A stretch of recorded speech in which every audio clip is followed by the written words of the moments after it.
This is the Go Local Brief, brought to you by Go Local Interactive. Every episode, we dig into digital marketing, technology, and AI and pull out what self-storage operators actually need to know. Today, Jason Barrett and Michael Solms are going to talk about what you should expect from your marketing agency. Let's get to it. So, welcome to the Local Front. This is the part of the show where we talk about the news of the industry. Jason, we were tracking three really big kind of stories. One of them's about us, even. Yeah. And so the first one that I wanted to talk to you about, U-Haul announced that they're going to lock their prices down for an entire year for new people. I mean, Yeah. I think they're doing this probably because there's a lot of external pressure. There is. Some of the bigger states are really pushing on the industry to kind of be a little more, what's the right word? Transparent. Yeah, I think that's probably right. And allow the renters to understand what it is that they're getting themselves into. And there have been situations where, you get in with a lower rate and it's kind of an introductory rate, and then it switches on you pretty quickly. And you like anything, you're moved in, all your stuff's somewhere, it's kind of settled in, and it's the cost of switching is difficult. And so I don't have an opinion on it other than to say that's what it looks like is happening. And I think, we'll see how it plays out with all the other operators.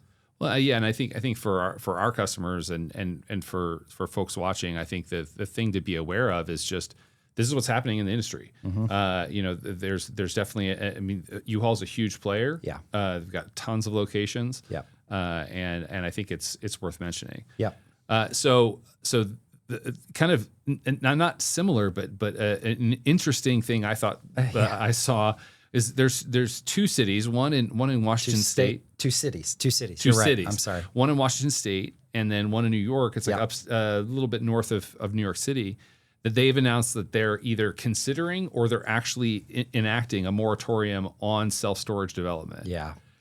I mean, to me, that signals that not necessarily a negative thing, but really this suggests that if you're an operator in a smaller market particularly, it's probably good for you to go to a Chamber of Commerce event once in a while. Yeah, this is maybe not widely known, but I built my own. Me, Tom Carroll, another gentleman built a facility, and you have to go in front of the local zoning, you have to go in front of the county, and present your plans, and every single location or jurisdiction has an opinion. And certainly that's a fair, they're allowed that. And those things can be stopped dead in their tracks. We were looking at, before we selected the site that we were in, we were looking at another one a few miles, down the road, north of where we ended up building.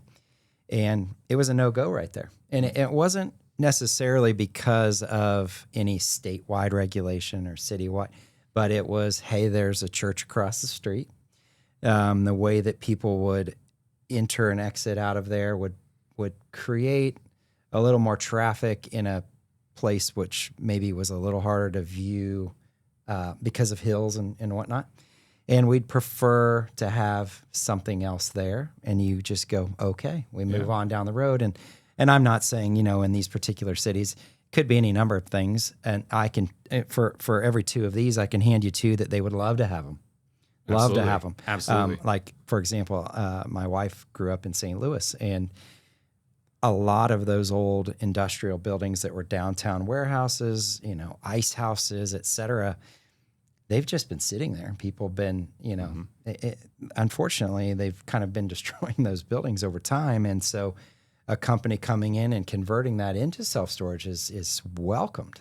Right. So, you've got both sides of the coin, but certainly the recent news has been a little bit more of hey, there's a point of saturation. That's the way I believe I read those, but there's enough here. I think we're good. Yeah, and it comes in an interesting time because rates are going down, capital's becoming a little bit more free, and so that's right. Development probably will ramp up, but you have to be aware of where your where you're looking to build. Yeah. And so I think that's an interesting thing. You know, I've got something, and you can, maybe this fits or maybe it doesn't, but it's really interesting to take a look at marketing-based data to see if you should even be building where it is that you'd like to. You know, maybe if we ran the analysis on those particular markets, we would go, there's not much there. Just so you know, like the place where we selected to build, I was pulling data not only on traffic and people will use rooftops. You all at home know that, but you know, I could see like the marketing, the online activity that kind of goes along with all of that. So our traffic data was a little low because it was a slightly rural location, but the marketing data was hot. You know, I mean, it was very easy to tell, no, this thing will go right here, you know, and so for what it's worth. No, it's funny. I the similar experience, but what I think is helpful, and this kind of ties us back to our conversation last week, is you can have AI help you with that research now. Right. Like you can do your own research. Absolutely. That's right. But you could have Claude or ChatGPT do some market research for you if you have the right level of account. I had this idea for an app just the other day, and I was like, you know, I just want to play it out. Like, and I was like, let's play this out. And I plugged my idea into Claude, and Claude's like, oh yeah, that app already exists. By the way, and I was like, it's called this. Darn it. It's like, shoot. Along those lines, just for what it's worth, Gemini is really good at that sort of like research project. If you're interested, hey, I've got a business analysis to do, or I want a business plan, or, you know, that's the most likely LLM at the moment to give you 35 pages of like full on research with 3 pages worth of citations and whatnot at the end. It's legit. So, it's almost like they've got the largest indexing organization behind them. That's weird. Yeah, that's weird. That's weird how that works. Our third big news this week that we want to talk about. I mean, it's a little self-serving, right? It's a little self-serving, but we think it is us. But we think it's cool. Like so. Just this week, we announced that GoLocal is partnering now with Tenant to integrate that into Storage Essentials. Yeah, it's a big deal. I mean, there are several integrations in place, but Tenant we've been able to take all the way through to that final step. It rolls out at the end of this month. This month being March, for those of you that I don't know if you know when you're listening to it. And so anyway, we're very excited. They're going to join us on the show, I believe. Yeah, we're going to have them on soon. Yeah, so we're very excited what that means for us and for our clients. It opens up another avenue. You know, what we're trying to do out there, well, I mean, in a lot of ways, we just want, no matter who you're with from an FMS perspective, you can still work with GoLocal. You shouldn't be excluded from all of the value that comes from a GoLocal partnership just because of who you've selected for your FMS. Well, and I think that right there was one of the reasons why we really wanted to work with Tenant, because I think Tenant believes in a more open, a more open architecture for the self-storage space. You know, yes, there are companies out there who will sell you the whole situation from soup to nuts, right? Yeah, right. But what we want to do is we want to make sure that our operators are using the tools that are the best for them, and we're going to try and integrate those directly with Storage Essentials to make sure that they have the best experience possible. Yeah, well, and along with that, and it probably doesn't get said, and maybe people would understand this, but because of the integration there with Storage Essentials, it does open up Essential Insights, the reporting platform. It opens up our Price Monster revenue optimization product. It opens up our CMS and Web Builder product. So the whole suite of products become available because of that integration and that partnership there. And then if I'm an operator, which, you know, I mentioned that I had a facility, I ended up selling that about a year ago, but I love that I have like a zero switching cost. Like say for whatever reason today I like FMS 1 and something's not right and I switch to FMS 2. Nothing has to change with my partnership with GoLocal. they just, we would just go in and make the switch in the system, and off we go. Yep. Yeah. And I think that's one of the things that I've really appreciated about our approach is, bring your FMS. Bring your FMS, and we're gonna get you the best marketing experience out of it that you That's can. right. Right. And most of those FMSs are really good at what they do.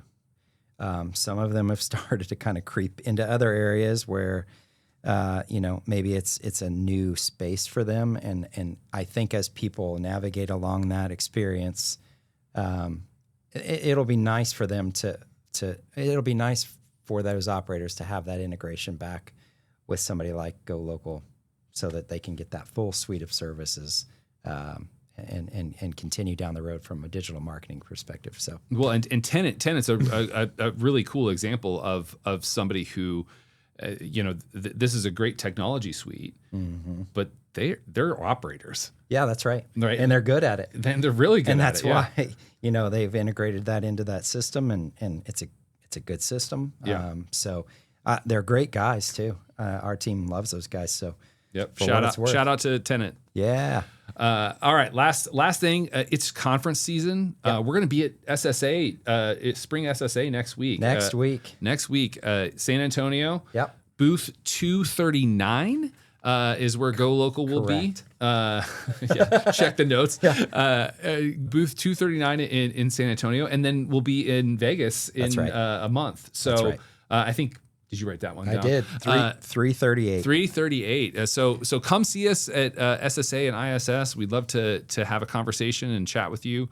We're going to be doing some podcasting on site. If anybody's brave enough and wants to sit down, shoot me an email. Just contact us on the Go Local website, and I'd love to sit with you at SSA or ISS. So that's what we got for the news. We're gonna move on to our main conversation. We're gonna bring in Michael and have him talk about what you should be looking for in an agency. So excellent. Hello, everyone. Thanks for joining us again. My name is Jason Barrett, and I'm joined today by Michael Solms, the president of Go Local Interactive. Hello, Michael. Hello. Today we are going to cover, is your agency working for you, or are you working for them? And thank you for having me on your show. I'm excited to be here, Jason. So, Michael, you've been at Go Local a long time. 14 years. 15 years. 15 years. Correct. Literally in 9 days. No, 8 days. No, that's not right. July. You started in July. Go Local started March 29th, and today is the 12th. Anyway, you've been here a long time. You've seen a lot of operators come and go, self-storage operators come to us from other agencies. What is the most common thing you hear that kind of, as you're out there talking to these self-storage operators about their agencies? Yeah, there's obviously a lot of a variety of topics that come up in those conversations. I think there's one in particular, though, that's common across all of them, regardless of what agency they're coming from, and that is they're trying to have a better understanding of the return they're getting from the dollars that they're investing in the website and marketing. And I think that's usually the reason they're talking to us, is they can't quite piece it together and don't really understand what they're getting out of that investment. And it's a substantial investment, and they've been making it for a while. And I kind of equate it to, like, if you imagined you were putting money into stocks. Right. But you had no idea if you were positive or negative. That would get you pretty uncomfortable. How do they find themselves in that situation? Like, what got them there? Yeah, I think there's a lot of pieces to this, so we'll probably unpack them one at a time. Yeah. I think one of the more common things you hear first and foremost is they're not having regular, consistent conversations with the agency about the data.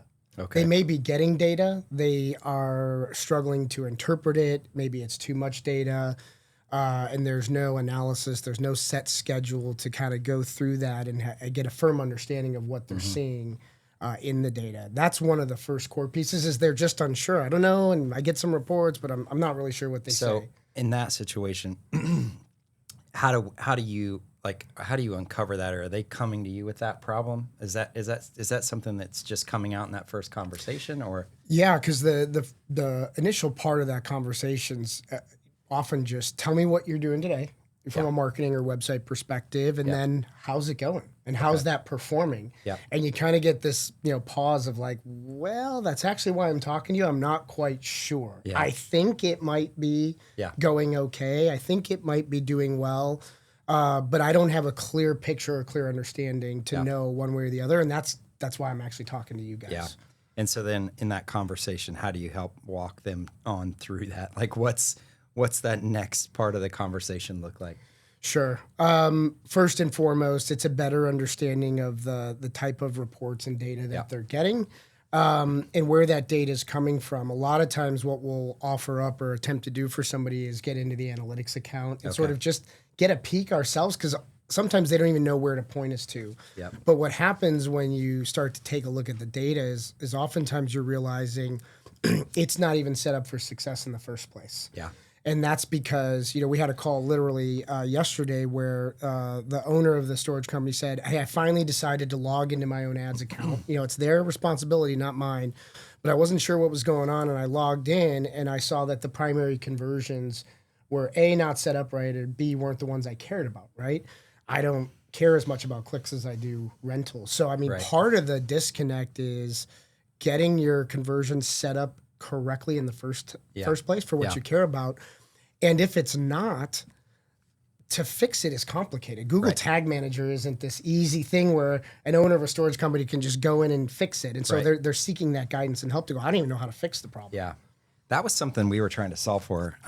Years ago when we created Storage Essentials, was in that scenario, tracking through to what does success look like for a client? Is it a reservation? Is it a rental?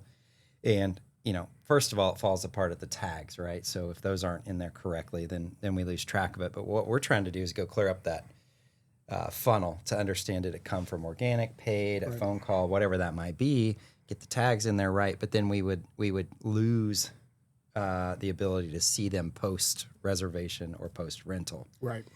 So that's still a problem for most of these people today, and that's why there is Storage Essentials or something like that is really what you're driving to. Yeah, I think then the other part of that is so you start to capture these online rentals that are occurring, online reservations, which is great, but what source did they come from? Yep. Right? Did it come from paid where I'm spending, $1,000 a month? Did it come from organic? And so understanding now that I'm tracking what I care about, rentals and reservations, I have to attribute them to the right marketing channel that's driving that. And then, I think what we're trying to do to close that gap is people also dealing with data being in a lot of different places, right? You've got your FMS data over here, you've got analytics over here, Google Ads over here, you may have a call tracking provider over here.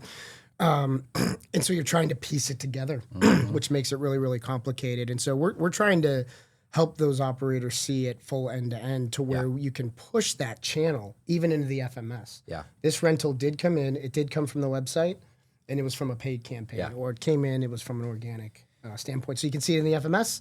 You could also see it in your own agency reporting, and it's a nice way to kind of hold that accountability, right? So it's fair to say when you're in that conversation with a prospect, that resonates. That's something that they're like, you can do that. Yeah. Yeah, and then not only do that, but slice and dice the data, right? Can I look at it year over year? Yeah. Can I look at it, last month versus this month? Can I look at it at a facility level? Right. Right. If you've, a lot of you out there, if you've been in Google Ads and Google Analytics, they're great tools, but they're cumbersome to kind of navigate and extract the data out. And so how can you surface the data they care about most frequently that it's just there, on demand? What do you think ultimately they're trying to get to from an operator perspective? Maybe they're the marketing manager, maybe they're the owner. Like, what's the implication for the business to being able to see all of that? What's the why? Yeah, I think the simple answer is for decision making. They're trying to decide, and especially if you're in a facility that's leasing up. Yeah. You've made an investment in that facility, Yeah. and you certainly want to make sure there's a positive return. But they don't know whether or not they should spend $500 on Google Ads or $1,000 or $1,500. And when they ramp it up, are they seeing the return and the rentals come in? And so they're kind of just guessing. Right. And so there's some uncertainty there. So I think that's the main thing. But what that can lead to is really good forecasting, planning, and strategic conversations. So if a facility's 80% occupied and I need to fill 50 more units, and I know I can get 10 rentals a month from my current paid budget, then I know I can already take that 50 down to 40 just with my current budget, right? If I know organic contributes another 10, there we go. I'm at 20. Now the decision can be made. Do I want to ramp paid up to drive more of that? Yep. And so it makes not only that decision-making on what to spend way easier, but they can sort of, see the future and how they go from 80, 85% to 92, 93% occupied. Is there a client out there that's a little bit more, hey, that's all great, you do it. like, since that's what we're talking about here, some of these clients, they get set up one time. If you go back and you look inside of their ads account, somebody logs in once a month, every 6 weeks. Yep. Sometimes it's even worse than that, and they have no clue. They get a really nice little gift, and there's a friendly relationship on the other end, but nobody's actually looking at those accounts. Yep. And you're like, dude, how is that? You got to get in that account. Yep. It reminds me of that, was it Billy Madison, where it's like, I can't say it on this, but you got to find that dog. You know what I mean? You got to put some work in here. I didn't know you were going to have a Billy Madison what I mean? reference. Yeah. Like, see where we can fit Tommy Boy in too. That would be good. how is it that you're managed? So when we're back to our are you working for them or are they working for you? Oh my goodness! Sometimes you're like, if it's like, here's your report, let us know what you think. Like, what do you mean? Yeah. Like, and I think you see that depending on the size of the company too, right? So if you're talking to a 50, 100 operator or 100 facility operator, they've got internal teams that they've hired that come with experience in digesting that data, and they do want to get their hands in it. They don't have the capacity to do all the work, and so they still need the agency, but they actually do like getting their hands dirty. But as you start to move down into that, 2, 3, 4, 5 operator, they've got their hands in running the business. Some of them are still taking phone calls from customers. And so to your point, they don't want to pull up a dashboard and, be in there 20, 30 times a month to see what the data looks like. What they do want, though, is at the end of the month, you can point to the number and say it's working, and they say sounds good, and you present the plan for next month. It's more or less like a reassurance. Yep. One time a month. Yep. Everything's going well. Good. Keep doing what you're doing. And if a facility's struggling, we got a plan for that. Here's where we expect it to be next month, and they're happy. So there's definitely two different ends of the spectrum there. Yeah. We've been in the self-storage space doing digital marketing for a long time. I mean, one of our very first clients, shout out to Kurt at Safeguard, was he was our very first client, one of a group that came on with us right out of the gate. By the way, my parents use Safeguard. Oh, yeah. There you go. But with that in mind, as we've worked in the industry for so long, what is it that we can bring to the clients, like what we're discussing here, where, whether it's a large operator, a mid-size operator, or even some of these 1, 2, 3, 5 location operators we're talking about here, what is it that we bring along into that conversation that's really adding value there for that particular client? Yeah, if you kind of recap, what we've said so far, first and foremost, am I getting the data? Am I having conversations about it? 2, is it accurate? And do I have it set up correctly? I think this next piece is then, okay, so the data's flowing in, it's accurate. I can see it at a facility level. I can see it by channel. Is it good or bad? Right. If I'm getting a $200 cost per rental, am I happy? Good? Am I sad? So I think that's where the name Go Local and the partnerships we have really come into play, because we have thousands and thousands of facilities, right? And so we have a base to compare you against in every aspect, whether it's traffic up or down, It's phone calls, it's reservations, it's converting reservations into rentals, it's value-based pricing and selecting an upgrade, right? Yeah. It's abandonment rates in the rental process. Ours is, configurable so you can change the steps. So you're able to tell somebody like, is this a you problem? Is this an industry problem? Or maybe it's a market problem because we have other clients in that same area. And guess what? They're experiencing the same thing. Like a really good example that I heard from somebody that didn't have access to that. We're on one of the calls with them, and he said, man, I noticed the summer slowdown was hitting us. It was coming earlier than it normally did, maybe in August instead of end August, early August instead of end.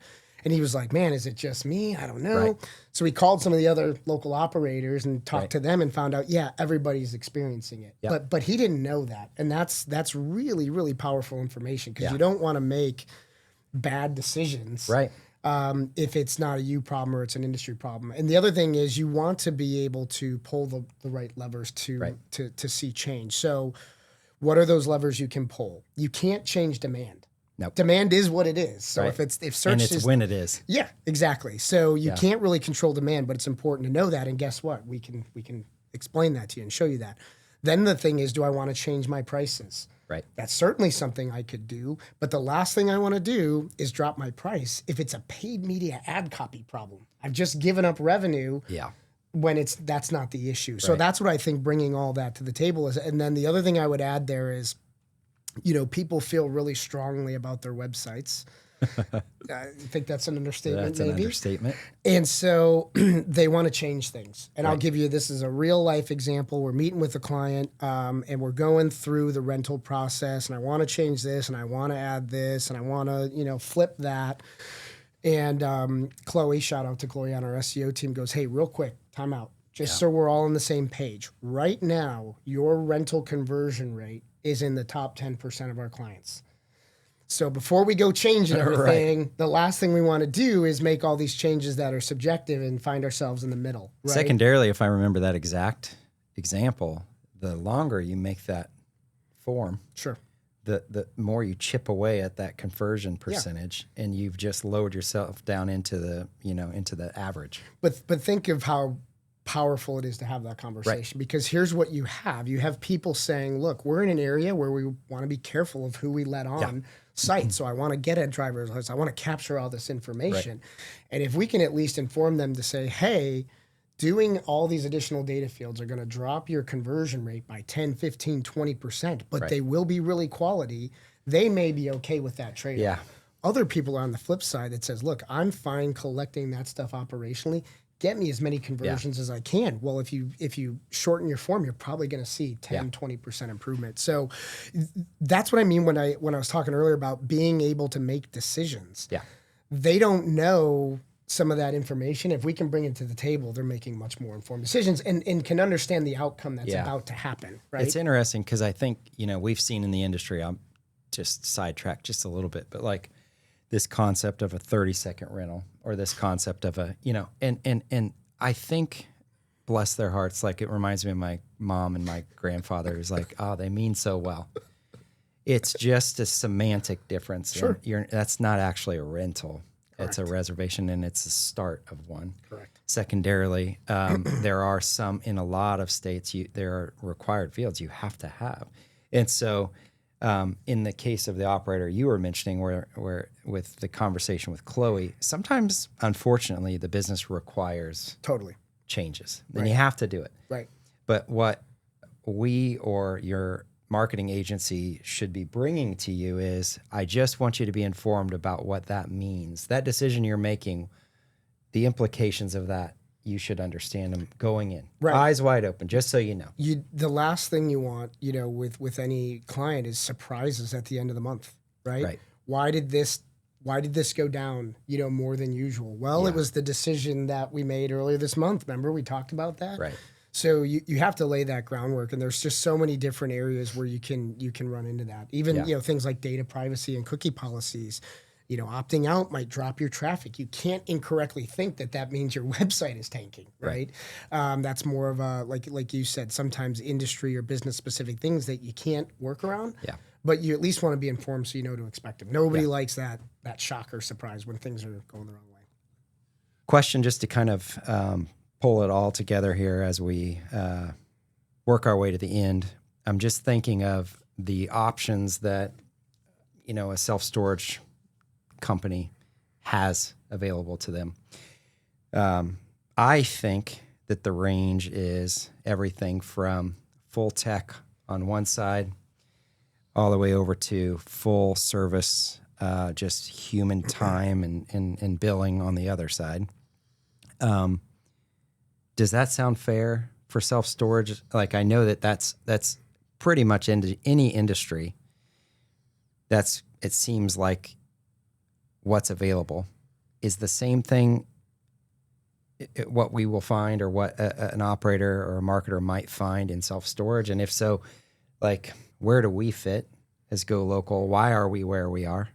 We can just kind of have a conversation about that. Yeah, because it comes down to choice, right? Right. What am I picking to be, in control of my destiny? And I think if you even think back to maybe dating ourselves a little bit, when we got into the agency world back in the late 90s, early 2000s, you and I both know it was heavily people. You won by the number of offices you had, right? I think we had, 13 and 600 people. Yeah. And that's how you won. You won by being larger and having more capacity and manpower. And that worked for a while. Then you get, internet, Google ads are running and things of that nature. And you fast forward to where we are now with AI. I think you're right. What you've seen develop in the industry more recently are the algorithmic solutions, right? Mm-hmm. Hey, trust the machine. We're going to set the machine up. It'll take care of everything. Nothing for you to worry about. And it kind of brings me back to your comment about the 30-second rental. It sounds great. Yeah. On paper or over the phone. And then in practice, it falls apart, right? And so, people go that route. And the ones we've talked to have realized that the machine needs help. Needs guidance. It needs somebody to adjust the settings, if you will, or to completely revamp it if it's not working. And so going this algorithmic route hasn't resulted, I think, in the best outcomes, from what we've heard. You've got the other side, even going back to our early days, and people are great, but it takes people longer to do things, right? Yeah, it does. And so I would add, and then when those people leave, sure, there goes some inherent knowledge from the account, and you do your best to try to institutionalize that, document that, but acknowledging that now it has to be rebuilt. Yeah. So then you try to build bigger teams. Yeah. So that, hey, person A left, but we still have B, C, D, and E on the team. Yep. So, but anyway. Well, and firsthand our evolution, right? When we started as Go Local, website wasn't a solution back in 2011. And I think by 2013, it became obvious. We had to do it. And now it's, our largest team. And so we've literally experienced that shift. I think the short answer is you need a balance of that, and you need somebody leveraging all the latest and greatest tools that are out there. And obviously what we're doing with AI is crucial in helping us do things faster and more extensively, right? You can analyze data, larger amounts of data quicker and more frequently. But once that data gets put out, somebody has to know what to do about it and what levers to pull. And certainly technology and tools give you a general idea of what needs to happen. Yes. But anyone that's, you and I are messing with our little Claude bots, and we're firsthand touching this stuff and going, it needs a lot of help. It does. And so that's, again, where that expertise comes into play, not only of a very specific discipline like paid media, right? But also the knowledge of storage, right? And being able to apply those two to make the technology that much better. So I think we've firsthand not only seen the shift, we've experienced it ourselves. But that blend seems to be the most powerful way to get the best results as of right now. And sure, maybe that changes. I was thinking of a good example. It doesn't matter what we do around here at Go Local. There's always a need to customize. Like we can we're in the moment, looking at more or less a 5-item rate card. And I swear to you, as soon as we take that to the market, there's hey, we got a red line back. Hey, any chance we can. They are transitioning from this company to us, and therefore we need to give them 4 weeks, 6 weeks of we build but don't bill, or we, whatever. And that's just the operational nuance of being in that space. But hey, yeah, I like what you've done there. Like, here's a great example: our reporting platform, Essential Insights. For years, we've had Google Analytics. Then we went to what's the Google? The other one I always forget. Data Studio. Data Studio. Yeah, now it's Looker Studio. Yep. Looker. Okay, and that's great. Except nobody wants a standard report. They all want customized reports. Sure. And we finally build this system where we go, hey, we know all about self-storage. We bring that knowledge. We bring best in class. We know everything you're going to want. And sure as I sit here, somebody says, I know, but. And so I just bring that up because you can create the best tech and you have to be able to make adjustments to it. What I don't mean like intricate customizations, but fair to say configurations. Sure. Optimizations. Sure. Modifications. I don't know all the Asians that I can bring up here. But I think that's where this evolution is going to help, as long as people have just a little bit of patience, right? Right. I have an iPhone. I can't go to the Apple store and go, I want mine to be a circle. Right. I want mine to be this shape. No, it comes like this. Right. You can maybe change the memory a little bit. That's right. You can change the color, right? Yep. You can change your home screen and change the apps, right? Right. So that's the way I think about it. So to use your reporting example, or let's even use website, the past world would be, hey, I want to make this change. So I make this change for you. Takes me some time. You get the benefit of it. Nobody else does. That's right. Right? Well, then somebody else sees it and they want it. So then That's I got to right. go do it over there. And then I do it over there, and I do it over there, and I do it over there. It's the equivalent of like if I went to every iPhone and had to customize each one, but that's not what happens, right? You get the software update, and look, it doesn't happen every day, but That's on a somewhat of a frequency, there's this update, right? We can now do that same thing with reporting. Yeah. We got all these pieces of feedback in. You wanted this, you wanted this, you wanted this. Let's build them, and now we can turn them on for everybody. So now somebody's getting something they didn't even know to ask for, Right. and they're surprised and delighted that they're getting something new. But that also comes from the human awareness to kind of bring that back together of left side tech, right side all human. It's that middle ground for us, at least, that we find. For Right. example, another one, the websites.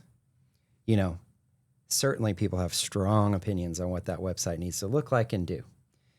But when you run as many as we do, and we've built them as many ways as we've built them, and we know which ones are working, to the point of Chloe and that rental funnel, or just simply the speed, how well it ranks. Sure. Some people out there, I think it was a conversation you had, you said, hey, I hear you, but this is best in class. Like we're building this because you're going to want this. Yeah. And the guy, if I remember right, was like, fine by me. Yeah. That's perfect then. Yeah. Don't listen to me. Like, I want that. Sure. And that's like bringing all of that together is really the key, I think. And how do you do that? Right. Data. Yes. Right? I've had that before where somebody said, well, I do like the way mine looks, and yours looks nice, but I like the way mine looks. And then I go, here's your analytics. Yeah. And here's our client's analytics, and look at the conversion rate, right? And all of a sudden they're a little less worried about the little aesthetics or the little way we're wording something, because the conversion rate is driving true rentals and dollars in the door. Right. But if you can't inform them with that, again, you allow people to make those decisions based on gut versus data and reporting, which is why you bring all that together. So like just the little bow on the end. So like that's what I'm talking about with the title of this. Are you working for your marketing company? And by working for it could just be like, I got my hands in my ears going, la, la, la, it's fine, whatever. We'll just take whatever. Or are they working for you? Are they bringing you those ideas, that tech, those analytics? Like our storage summit, for example, I was thinking of that earlier, but didn't interject. Wouldn't it be nice to know like the cost per clicks in the space have gone up 17% year over year for the last 3 years? Sure. So just to stay in the game even, you're going to need to count on budgeting plus 17. Sure. 1.17 for this coming year just to be even. But you need more rentals. Yep. You know, and P.S. the whole point of Go Local. What does that look like in San Francisco versus somewhere Texas versus New York versus Kansas? Completely different. Absolutely. And so don't make the wrong decision and draw the wrong conclusions because you're not looking at the right things, right? That's not going to move the needle for you, particularly in a more challenging market like we're in now. You've got to make the right decisions. You got to make the best decisions. You can't be guessing. No guesswork. Yeah, exactly. Thanks for being on. No, please don't point. Okay, so did we just get this? It's been a good conversation. I'd hope shockingly. So. Yeah, Like, I didn't think low. Yeah, I just had you right in here. Like I assumed I'd never. Be Yeah, back. you can cut this if you want, but I'm shocked you. Yeah, but it's literally because nobody else wanted to be on here with you. And our 3 viewers are going to be like, those guys are all right. It's like when we host a summit. I know. They think we're friends. We're not. No, I mean, we're okay. We get along. We try. No, you did great. Well, thank you. We'll be Appreciate on you having again. me on. We'll have another conversation. We'll find another topic and we'll do this again. And for everybody that is watching or listening, thank you for joining us. I hope you've enjoyed it. I hope you learned something, and we'll see you on the next show. Yep. Take care.